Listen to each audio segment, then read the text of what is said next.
بسم الله الرحمن الرحيم. يا أيها المزمل قم الليل إلا قليلا نصفه أو انقص منه قليلا أو زد عليه ورتل القرآن ترتيلا إنا سنلقي عليك قولا ثقيلا إن ناشئة الليل هي أشد وطئا وأقوم قيلا إن لك في النهار سبحا طويلا واذكر اسم ربك وتبتل إليه تبتيلا رب المشرق والمغرب لا إله إلا هو فاتخذه وكيلا واصبر على ما يقولون واهجرهم هجرا جميلا وذرني والمكذبين أولي النعمة ومهلهم قليلا إن لدينا أنكالا وجحيما وطعاما ذا غصة وعذابا أليما يوم ترجف الأرض والجبال وكانت الجبال كثيبا مهيلا إنا أرسلنا إليكم رسولا شاهدا عليكم كما أرسلنا إلى فرعون رسولا فعصى فرعون الرسول فأخذناه أخذا وبيلا فكيف تتقون إن كفرتم يوما يجعل الولدان شيبا السماء منفطر به كان وعده مفعولا إن هذه تذكرة فمن شاء اتخذ إلى ربه سبيلا إن ربك يعلم أنك تقوم أدنى من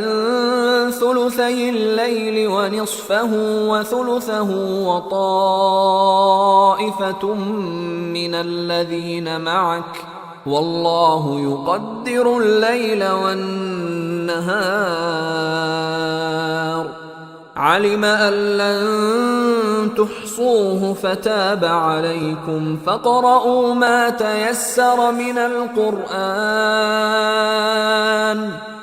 علم أن سيكون منكم مرضى وآخرون يضربون في الأرض يبتغون من فضل الله وآخرون يقاتلون في سبيل الله فاقرؤوا ما تيسر منه وأقيموا الصلاة وآتوا الزكاة وأقرضوا الله قرضا حسنا وما تقدموا لأنفسكم من خير تجدوه عند الله هو خيرا وأعظم أجرا واستغفروا الله إن الله غفور رحيم.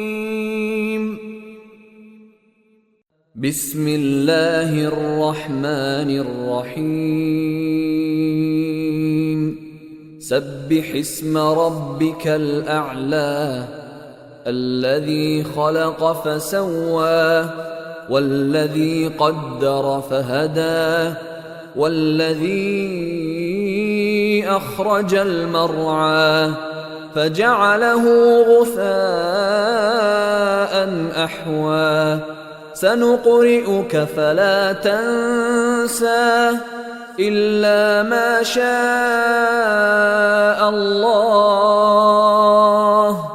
إنه يعلم الجهر وما يخفى ونيسرك لليسرى فذكر إن نفعت الذكرى سيذكر من يخشى ويتجنبها الأشقى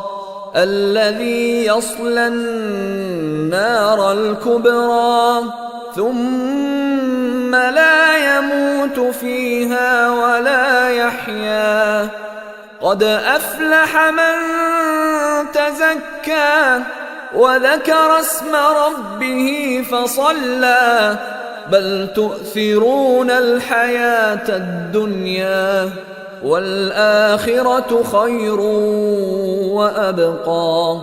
إن هذا لفي الصحف الأولى صحف إبراهيم وموسى.